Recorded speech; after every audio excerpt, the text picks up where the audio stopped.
Olá, sejam bem-vindos ao Descomplicando a Bíblia. Por aqui nós estudamos a Palavra de Deus, as Escrituras e procuramos viver de forma prática, segundo os ensinamentos de Jesus.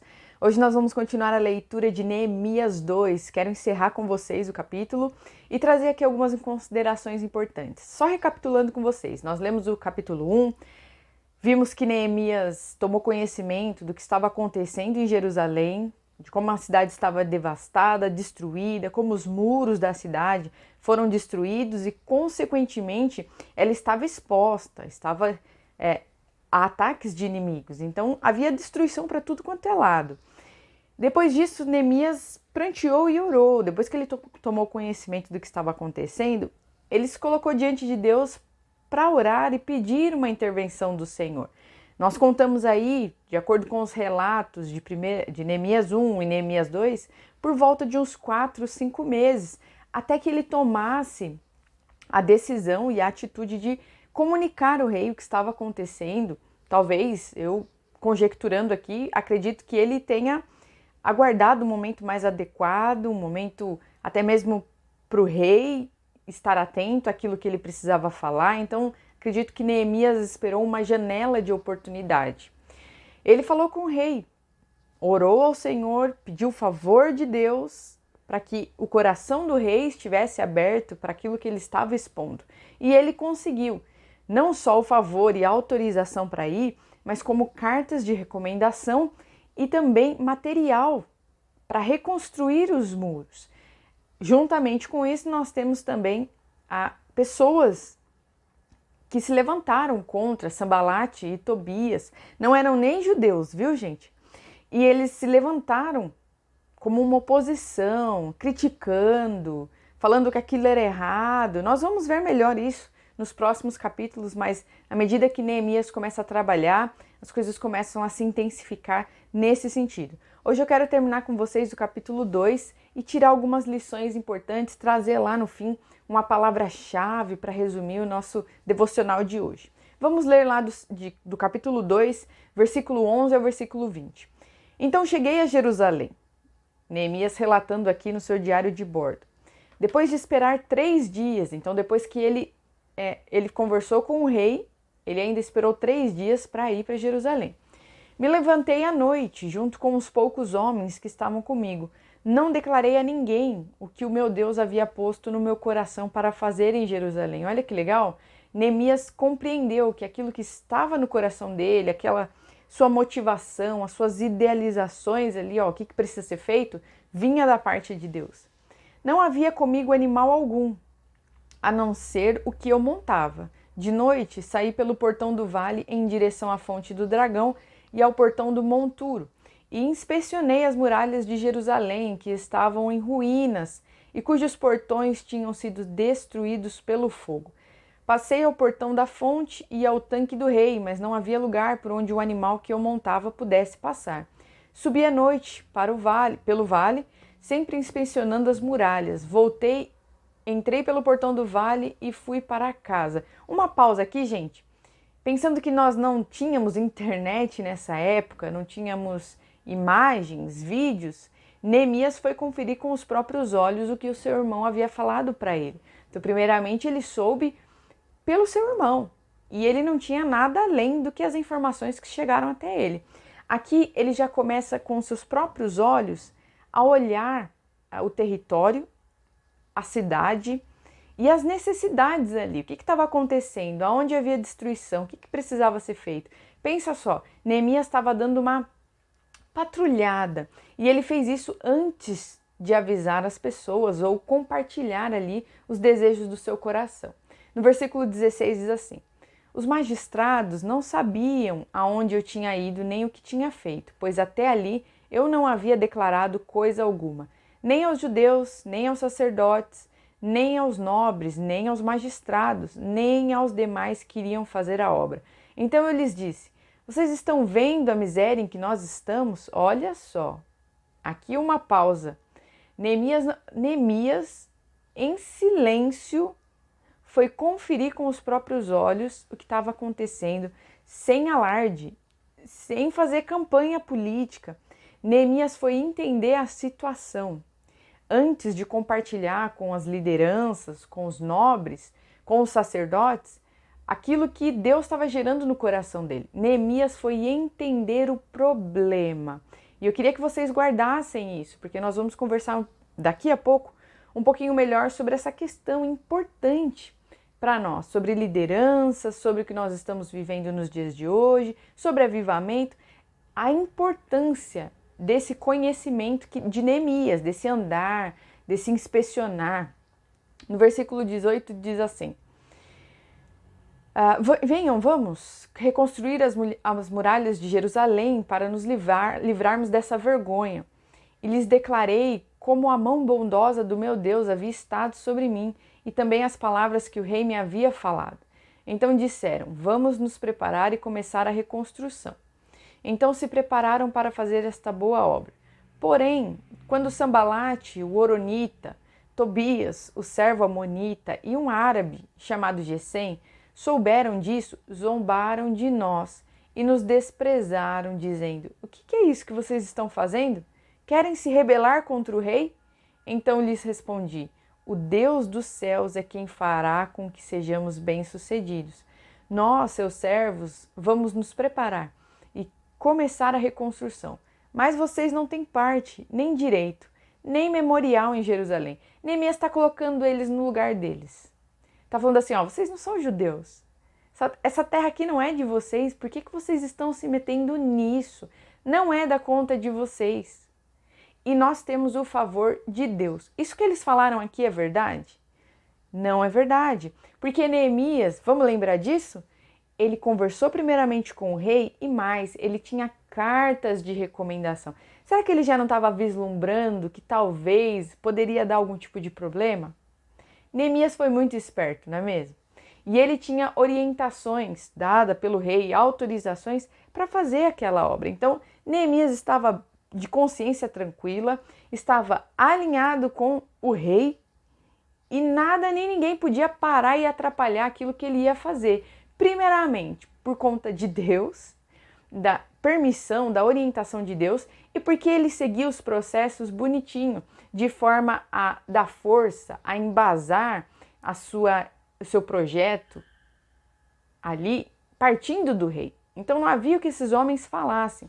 Eu separei aqui 5 considerações importantes sobre o que nós lemos aqui. Primeiro de tudo, eu queria dar uma atenção especial para a discrição e para a prudência de Neemias ao falar, e a gente está vendo isso como uma característica importante dele, ao falar na hora certa e do jeito certo. Neemias não tinha pressa, não era afobado, não tinha ansiedade ali no que nós estamos lendo. Neemias falou na hora certa com o rei. Neemias falou na hora certa com quem tinha que falar, com as lideranças de Israel, com os sacerdotes, com quem financiaria, né? A gente está falando dos nobres, dos magistrados. Neemias teve a sensibilidade de primeiro andar, entender a região, para falar com propriedade a respeito do problema que ele estava apontando ali para aquelas pessoas. Pensa só, ele chegar chutando o pau da barraca, virando as mesas, brigando com todo mundo, sem saber e sem entender do assunto. Isso é uma sensibilidade, uma perspicácia de Neemias. Vou conhecer o território, como é que está, a situação, a demanda, e aí eu vou falar com eles. Isso aqui foi muito prudente e com certeza contribuiu, colaborou com a sua retórica, com aquilo que ele precisava passar para aquelas pessoas, no engajamento de pessoas. E o segundo ponto que eu quero trazer aqui para vocês, em especial, é o reconhecimento do perímetro. E talvez você pode falar assim, tá, Carol, isso faz sentido, era necessário mesmo. Mas não, eu quero chamar a atenção de vocês aqui para um comportamento que tem tudo a ver com outras passagens em outros momentos na história de Israel que foi necessário fazer esse perímetro, essa análise e como isso está presente em lições que Deus tem para nós nos dias de hoje. Deixa eu explicar aqui para vocês melhor. Números 13, do 17 ao 26, diz assim: quando Moisés os mandou espionar a terra de Canaã, disse a esses homens o seguinte: Vão pela região sul e subam pelas montanhas. Vejam bem que terra é essa. Vejam também se o povo que mora nela é forte ou fraco, se são poucos ou se são muitos. Vejam se a terra onde esse povo mora é boa ou ruim, se as suas cidades têm muralhas ou não. Examine também a qualidade da terra, se é boa para plantar ou não. Vejam se há matas. Tenham coragem e tragam algumas frutas da terra. Estava na época da primeira colheita de uvas. Assim os homens saíram e espionaram a terra desde o deserto de Zin até Reob, perto da subida de Amate. Eles subiram pela região sul e foram até Hebron. Ali viviam Aimã, Sesai e Talmai, descendentes de uma raça de gigantes chamados Anaquins. Depois chegaram ao vale de Escol e ali cortaram um galho de uma parreira com um cacho de uva, que 2 homens carregaram pendurado numa vara. Eles pegaram também romãs e figos. Chamaram aquele lugar de Vale de Escol, por causa do cacho de uva que eles haviam cortado ali.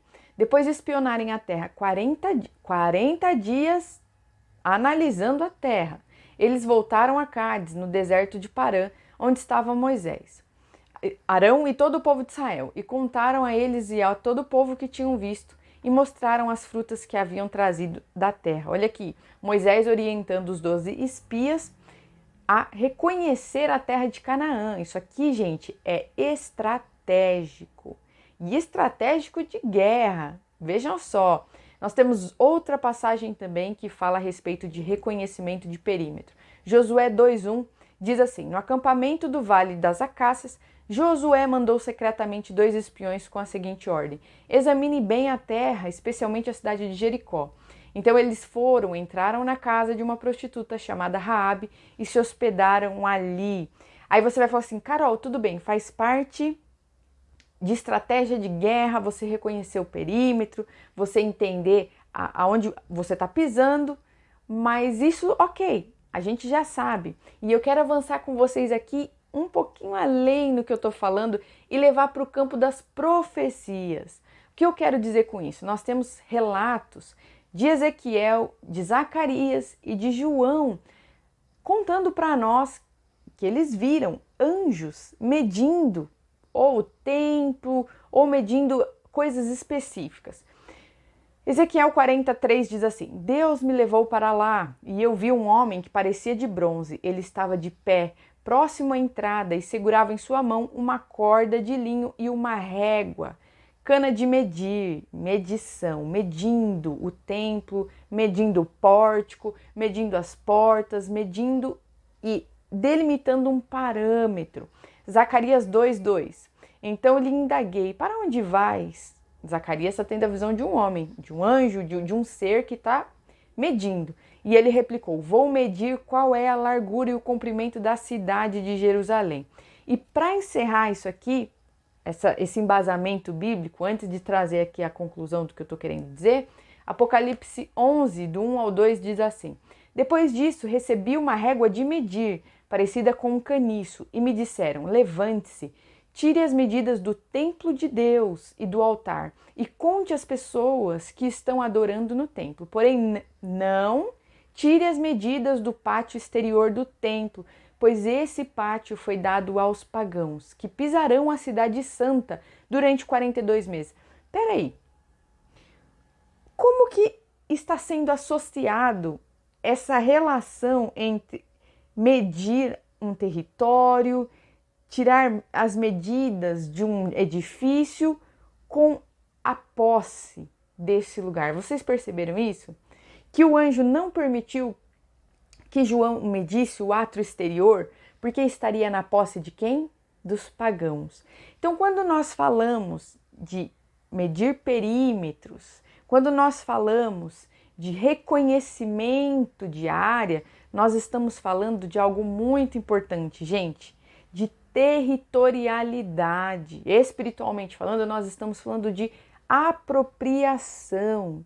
O conhecimento trazendo apropriação, autoridade sobre determinado assunto. Carol, tô confuso, tô confusa. Sabe o que eu quero dizer para vocês? Neemias, ele começou a sua apropriação de autoridade, de capacitação para realizar a reconstrução dos muros Primeiramente, no mundo espiritual, com as suas orações, com o seu jejum, com a sua intercessão.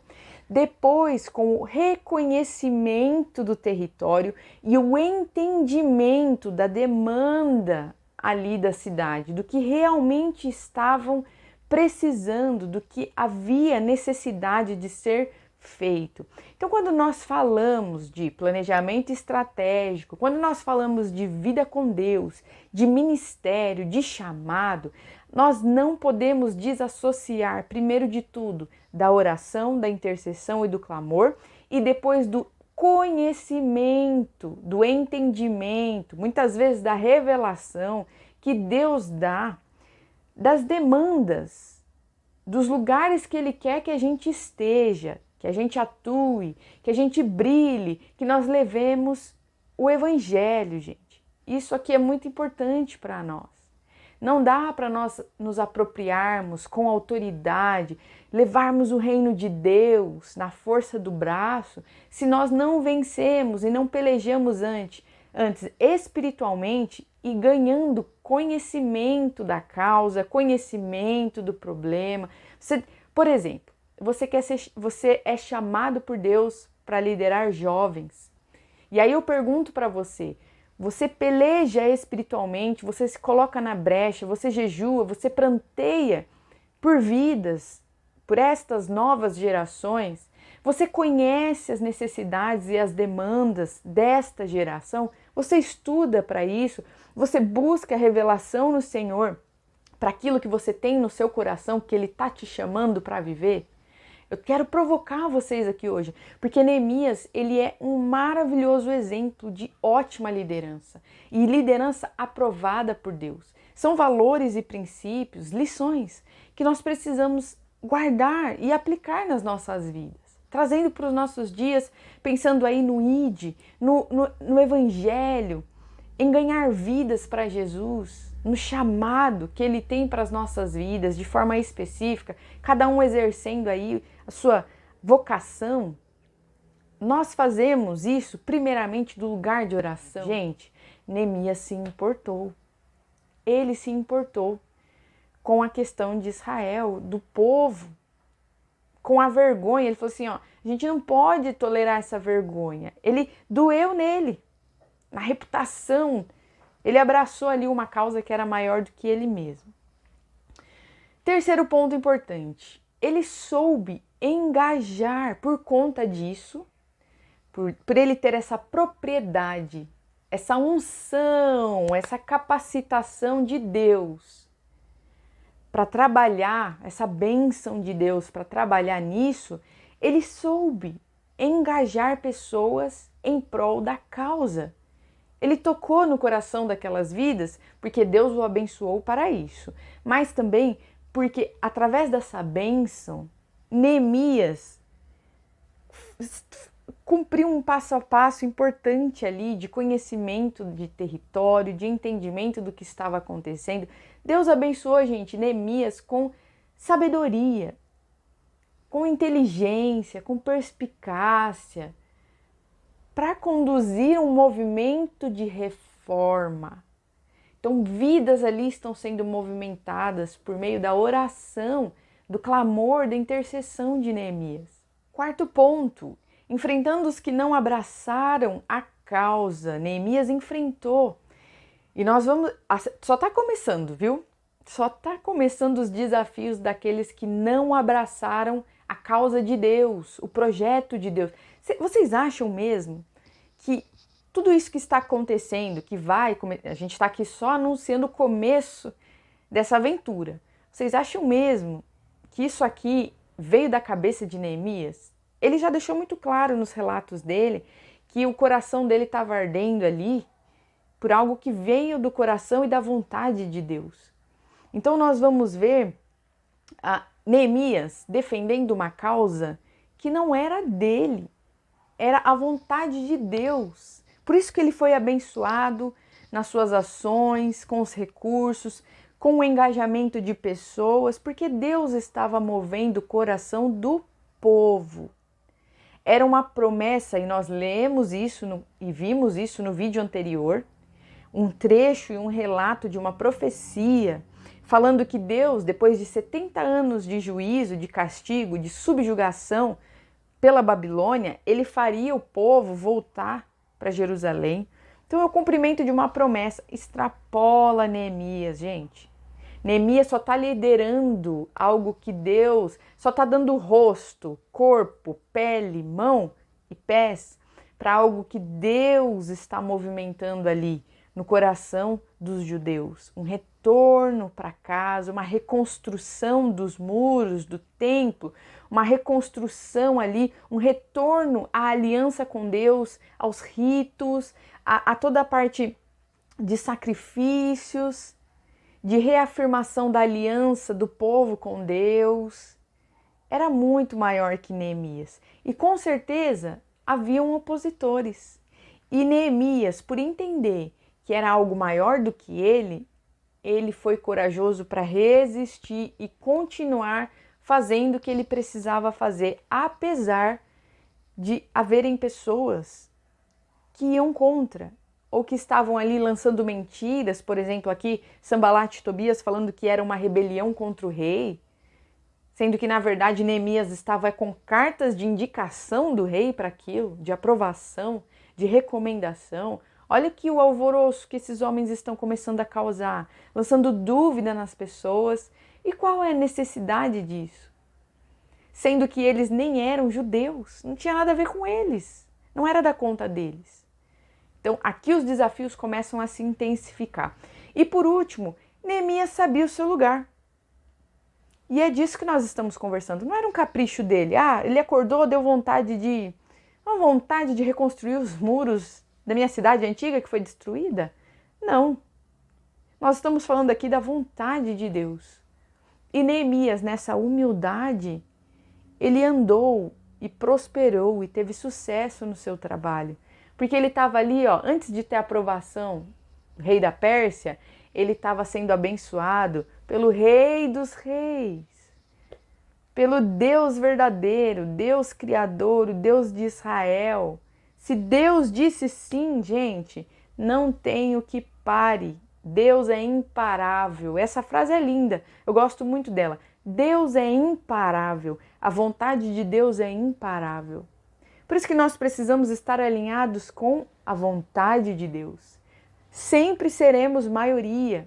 Você e Deus, eu e Deus, a igreja de Cristo com Cristo, nós somos maioria. Qual é a frase? Nós somos mais que vencedores. E Neemias sabia o seu lugar. Ele sabia que ele precisava de ajuda e ele sabia que ele estava defendendo uma causa que não era dele, mas que ele estava sendo representante. Palavrinha-chave para o nosso devocional de hoje. O que vocês acham? Alguma consideração? Algum palpite? A frase que eu separei para nós hoje é causa. Causa no sentido de visão, de missão, de propósito de vida. É muito importante nós termos isso na nossa vida pessoal, caminhando como cristãos. E aí eu pergunto isso para você. Eu quero deixar essa pergunta. Pelo que você luta na sua vida? O que te faz levantar todos os dias? Qual é o propósito da sua vida? Qual é o chamado que Deus tem para você de forma específica? O que eu sei, gente, talvez você fale assim, Carol, não faço ideia, não cheguei nessa conclusão ainda, não sei. Deixa eu te ajudar aqui a começar a pensar nesse assunto se você não faz ideia. Nós, de forma universal, como cristãos, temos aí um compilado do nosso propósito, que está lá em Marcos 16, do 14 ao 20. Por último, Jesus apareceu aos 11 discípulos, enquanto eles estavam à mesa, comendo. Ele os repreendeu por não terem fé e por teimarem em não acreditar no que haviam contado os que tinham visto ressuscitado. Além de tudo, ainda os discípulos tomaram bronca pela falta de fé deles. Então ele disse, vão pelo mundo inteiro e anunciem o evangelho a todas as pessoas. Quem crer e for batizado será salvo, mas quem não crer será condenado. Aos que crerem será dado o poder de fazer esses milagres, expulsar demônios pelo poder do meu nome e falar novas línguas. Se pegarem em cobras ou beberem algum veneno, não sofrerão nenhum mal. E quando puserem as mãos sobre os doentes, estes ficarão curados. Depois de falar com eles, o Senhor Jesus foi levado para o céu e sentou-se do lado direito de Deus. Os discípulos foram anunciar o evangelho por toda a parte, e o Senhor os ajudava, e por meio de milagres provava que a mensagem deles era verdadeira. Olha só que coisa incrível! Eu, você, nós, como seguidores de Jesus, nós temos uma ordenança. O que Jesus espera de nós? Talvez você fale assim, eu não faço ideia, Carol. Então, vamos começar daqui. O que Jesus, de forma universal, para a sua igreja, para o seu corpo, qual é a essência, a nossa expressão aqui na Terra durante esse período de anúncio do Evangelho? E eu já dei até a resposta na própria frase. Essa é a nossa missão. Ide por todo mundo, pregai o Evangelho, fazendo discípulos, batizando. Entendam isso. Tudo começa daí. A forma que cada um vai levar o Filho de Deus pode ser que seja específica. O que fazer, nós temos. O que deve ser feito é isso aqui. Agora, como nós faremos? O Senhor, Ele é infinito em criatividade para usar as nossas vidas de forma específica. Então você pode ter certeza que a sua história é única e que a forma como você vai viver o ID, só você vai viver.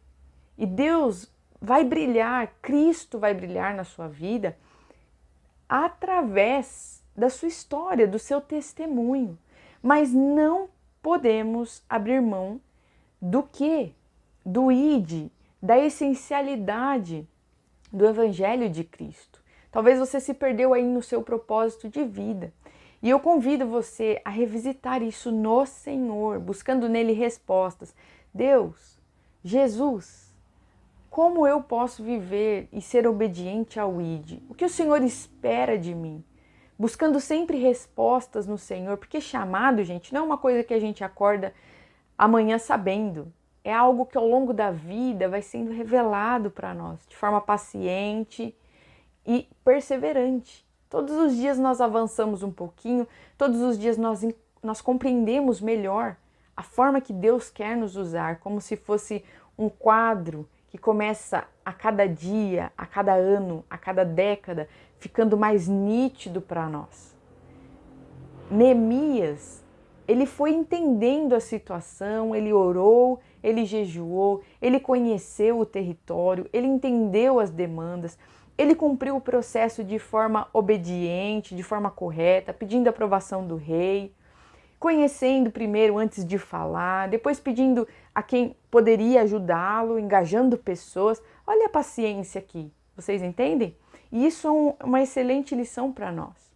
Eu espero que o exemplo de Neemias venha inspirar o seu coração a não abrir mão do seu chamado, tendo em mente que Deus quer te usar de forma específica, porque há vidas que vão conhecer o Filho de Deus através da sua, que se identificarão com o seu testemunho, com a sua história. Você pode ter certeza que Deus tem algo especial só para a sua vida. Esse é o nosso Deus. Ele é poderoso infinitamente para fazer algo extraordinário na sua vida e através da sua vida, que vai ser só na sua vida e naqueles que estão ao seu redor, ao seu entorno. É a nossa responsabilidade. Não esqueça isso. Nós não podemos nos distrair com isso, gente.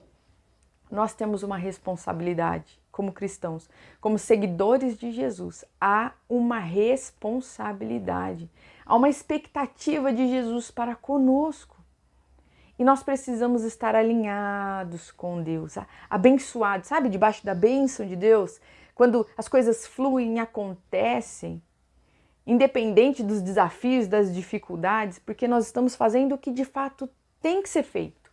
E para fazermos isso, a gente precisa ter o entendimento, nós precisamos saber, nós precisamos buscar em oração e pelejar em oração. Deus abençoe vocês e nós nos vemos no próximo vídeo.